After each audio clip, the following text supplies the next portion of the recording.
Good morning. Welcome to online class GPS. तो बच्चों ध्यान देंगे, कक्षा 12वीं अर्थशास्त्र का जो हमने आज से पहले आपको सही विकल्प चुनकर लिखिए, उचित संबंध, रिक्त स्थान की पूर्ति कीजिए, अनेक शब्दों के लिए एक शब्द में, ये आपको हमने एक्सप्लेन में पहले पार्ट में आपको बता दिया गया है पहले पीडीएफ के माध्यम से। आज जो बच्चों हम देखेंगे एनसीईआरटी प्रश्नों को उत्तर में सबसे पहले अपन देखेंगे। तो स्टार्ट करते हैं। सबसे पहले प्रश्न जो दिया है, उपभोक्ता बजट समूह सेट से आप क्या समझते हैं।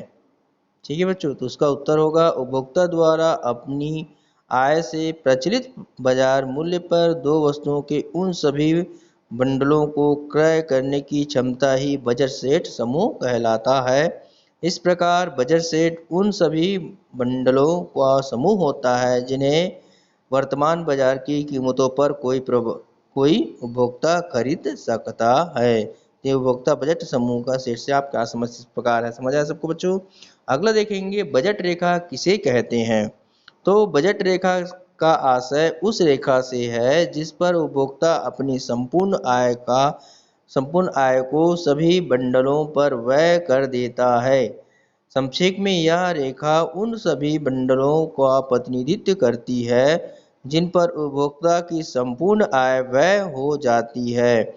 इसके अंतर्गत वे सभी बंडल आते हैं जिनकी कीमत उपभोक्ता के आय के ठीक बराबर होती है।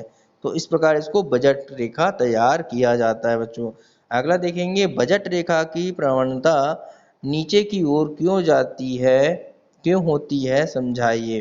तो उत्तर में देखेंगे बच्चों हम लोग, बजट रेखा की प्रवणता नीचे की ओर इसलिए होती है क्योंकि बजट रेखा पर स्थित प्रत्येक बिंदु एक ऐसी बंडल को दर्शाता है जिस पर उपभोक्ता की पूरी आय व्यय हो जाती है। ऐसी दशा में यदि उपभोक्ता वस्तु 1-2 इकाई अधिक लेना चाहता है तब भी वह ऐसा तभी कर सकता है जब वह वस्तु दूसरी वस्तु की कुछ मात्रा छोड़ दे।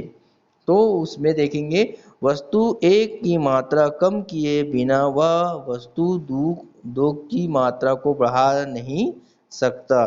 तो वस्तु एक की एक अतिरिक्त इकाई पाने के लिए उसे वस्तु दो की कितनी इकाई छोड़नी पड़ेगी, यह दो वस्तु कीमत पर निर्भर करता है। समझ आया सबको बच्चों। यहाँ पर अगले प्रश्न की ओर चलते हैं। यदि उपभोक्ता की आय 20 रुपया है, 20 रुपया कमाता है वो, वह दो वस्तुओं का उपभोग करने का इच्छुक है। दोनों वस्तुओं की कीमत क्रमशः जो बताया गया है 4 रुपये 5 रुपया है। निम्न को ज्ञात कीजिए। तो इससे हमको ये पता चलता है, अगर हम आय हमारा 20 रुपये है, 4 रुपये 5 रुपये दिया है, तो अगर 4 रुपये है तो 5 आएगा, 5 रुपये है तो 4 आएगा।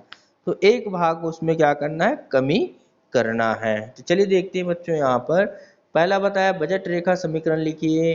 दूसरा दिया, यदि वह अपनी संपूर्ण आय को वस्तु ए पर व्यय कर देता है तो वह उसकी कीमत या कितनी मात्रा का उपभोग कर सकता है। तीसरा, यदि वह अपनी संपूर्ण आय वस्तु 2 पर व्यय कर दे तो वह उसकी कितनी मात्रा का उपभोग कर सकता है। बजट 4 बताया, बजट रेखा की प्रवणता क्या होगी। तो सबसे पहले देखेंगे यहाँ पर बजट रेखा समीकरण निम्न प्रकार होगा, p x q x plus p y q y, है ना, यह मोर देन बताया वाई बराबर, यहाँ पर देखेंगे 4Q वाई इक्वल 20 यहाँ पर दिया है बढ़ा करके, ठीक है, 20 बड़ा है। दूसरा देखेंगे जो समीकरण रेखा बताया गया ये है। दूसरा देखेंगे, यदि वह अपनी संपूर्ण आय वस्तु ए पर 1 पर व्यय कर देता है तो क्यू वाई बराबर ओ वाई होगा। इस बजट समीकरण में अन्वयानुसित करने पर यहाँ पर से देख सकते हैं 4QX प्लस 40 बराबर 20 मतलब 20, उसके बाद पब्लिक लगाया 4QX बराबर 20। तो इस प्रकार तीसरा नंबर देखेंगे, यदि वह अपनी संपूर्ण आय वस्तु 2 पर व्यय कर देता है तो OX बराबर O होगी। इसे बजट समीकरण में अनुयानित करने पर क्या होगा, 40 प्लस 5QY बराबर 20। तो वहाँ पर 5QY बराबर 420, QY बराबर 20/5 बराबर 4 इकाई के बराबर होगा। अगला देखेंगे आप बजट नंबर 4 बताया यहाँ पर बजट रेखा की प्रवणता में जो होगा P माइनस पी एक्स बटे पी वाई बराबर दिया है 4/5 माइनस करके बता सकते हैं। ठीक है बच्चों, इस प्रकार लिखना है। अब अगला आते हैं प्रश्न नंबर जो है 5वां दिया है उपभोक्ता की आय 25 रुपये से बढ़कर बता रहा है वह 40 रुपये हो जाती है, परंतु कीमत जो है 4 रुपये 5 रुपये में कोई परिवर्तन नहीं होती है, तो बजट रेखा में क्या परिवर्तन होगा? तो बजट रेखा जो है 4QX प्लस 5QY बराबर 40 हो जाएगी अधिक।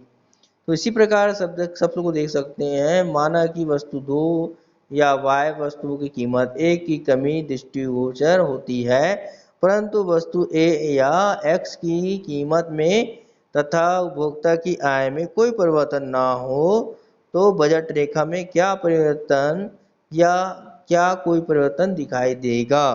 तो बजट रेखा 4QX प्लस 5Q बराबर 20 समझ आया सबको यहाँ पर। इसी प्रकार इसमें उपभोक्ता की आय दुगनी या कीमत में भी दुगनी हो जाती है, तो बजट रेखा आकार कैसा होगा? तो यहाँ पर बजट रेखा x जो है 8QX प्लस 10QY बराबर जो दिया है आपको यहाँ पर लेस करके 40 जो हो जाएगा बढ़ जाएगा, आपको बराबर होने पर 20 हो जाता है, जैसे बराबर होने पहले वाला।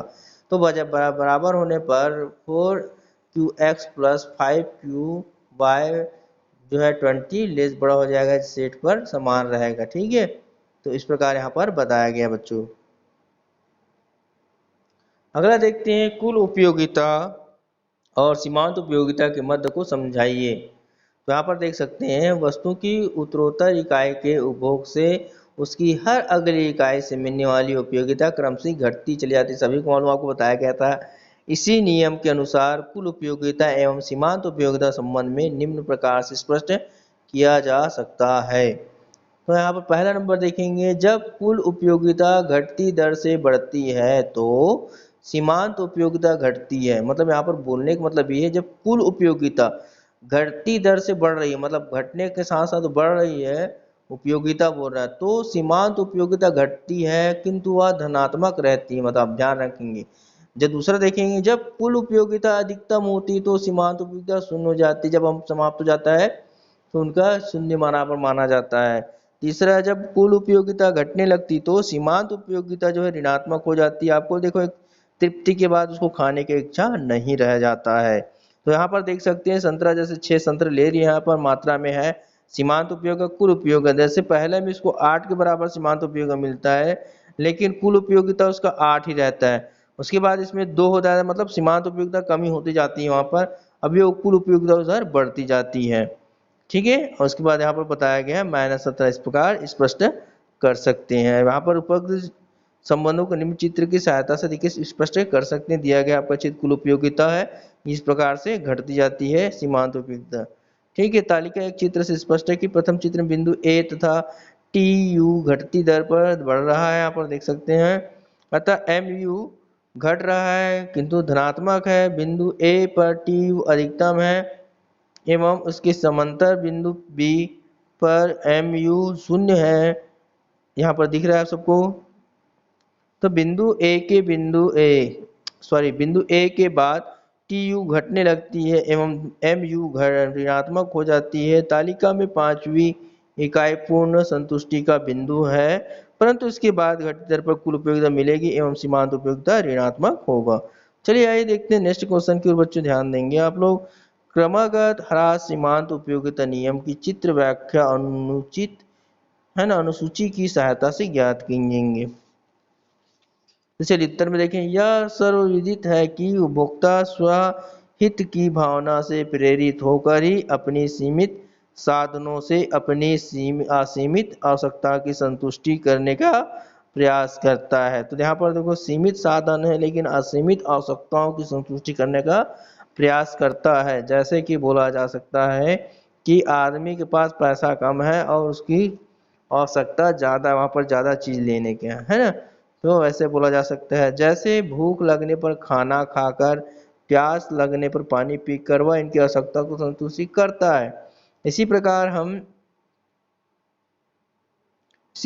देख सकते हैं कि किसी वस्तु की उत्तरोत्तर इकाई के निरंतर उपभोग से उससे प्राप्त उपयोगिता क्रमशः घटती जाती है। इस प्रवृत्ति को अर्थशास्त्र में उपयुक्त ह्रास नियम कहा गया है। देख सकते हैं यहाँ पर 7 लिए कुल उपयोगिता पहला 10 सीमांत उपयोगिता भी 10 हो जाएगा, तो ये 18 होगा, तो 8 होगा, ये 26 होगा 6, तब ये घटते जाएगा उसमें। ठीक है बच्चों,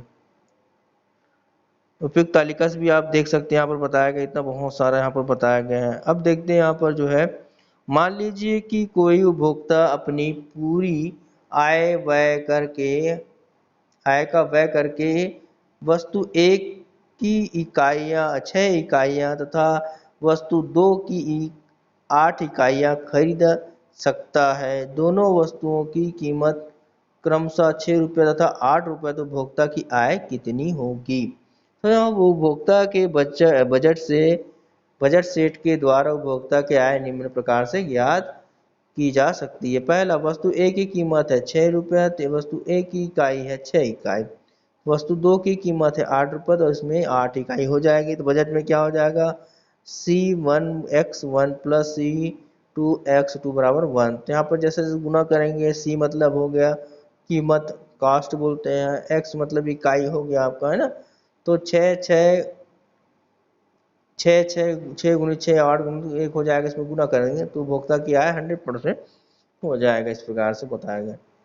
एक दृष्टि अधिमान से आप क्या समझते हैं? पहला देखिए, एक दृष्टि अधिमान उपभोक्ता किन्हीं 2 बंडल में से उस बंडल को अधिक अधिमान देता है जिसमें इन वस्तुओं में से कम एक वस्तु की अधिक मात्रा हो और दूसरे बंडल की तुलना में दूसरी वस्तु की भी कम मात्रा में ना हो अधिमानों की, इस प्रकार एक दृष्टि अधिमान कहा जाता है। अगला देखिए, सामान्य वस्तुओं से आप क्या समझते हैं? वे सामान्य वस्तु कहलाती है जिनकी मांग उपभोक्ता की आय बढ़ने पर बढ़ती है और घटने पर कम हो जाती है। ठीक है, आपको इसके बारे में बता चुका हूँ बच्चों। स्थापना को परिभाषित कीजिए, ऐसी 2 वस्तुओं को उदाहरण दीजिए जो एक दूसरे के स्थान पर चाहे, काफी बताया था आपको। तो स्थापना वह वस्तुएं हैं जिनका प्रयोग एक दूसरे के बदले में किया जाता है। उदाहरण के लिए चाय और कॉफी, केक और पेप्सी, कम्प्लान बोलते हैं इसको, और बेनाविटा एक दूसरे के स्थापन वस्तु है। एक वस्तु के मूल्य में वृद्धि होने से दूसरी वस्तु सस्ती हो जाती है, इससे दूसरी वस्तु की मांग बढ़ जाती है। अब देखते हैं यहाँ पर बच्चों, पूरक को परिभाषित कीजिए, ऐसी 2 वस्तु उदाहरण देकर जो एक दूसरे के पूरक ऐसी वस्तु जिनका उपयोग एक दूसरे के साथ पूरक के रूप में किया जाता है। दूसरे शब्दों में वे सब वस्तुएं जिनका उपयोग एक ही साथ किया जाता है, एक दूसरे के अभाव में का उपयोग नहीं किया, इससे पूरक वस्तु कहलाते हैं। जैसे पेट्रोल के लिए कार है ना। तो आगे अपन 15 नंबर क्वेश्चन आपको नेक्स्ट PDF के माध्यम में बताया गया बेटा। आज के लिए गुड डे।